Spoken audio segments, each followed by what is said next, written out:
Dans les vastes plaines de la savane africaine vivait Naledi, une jeune femme Massaï, au regard ardent et au sourire lumineux. Fille d'un chef respecté, elle était admirée pour sa beauté et sa grâce. Mais derrière ces parures de perles colorées se cachait un cœur enchaîné.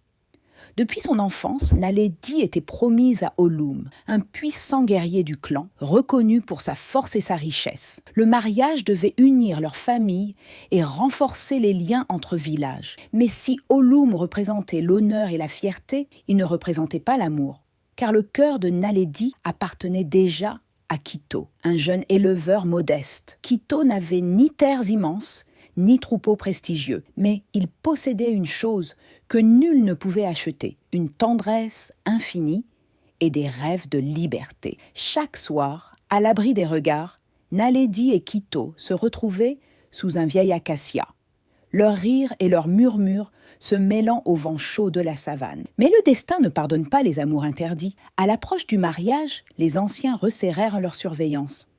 Le regard de Naledi, autrefois vif et joyeux, s'assombrit. Quito, lui, refusait d'abandonner.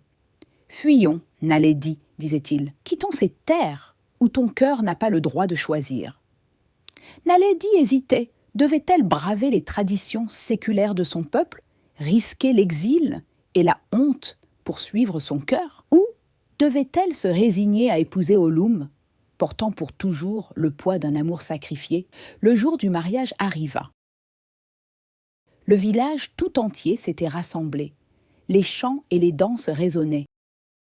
Naledi, vêtu de rouge et d'or, avançait d'un pas tremblant.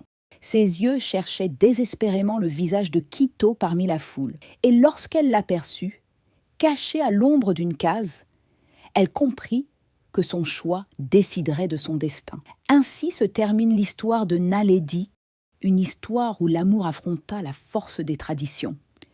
Certains disent qu'elle partit dans la nuit avec Quito, défiant son peuple pour vivre libre.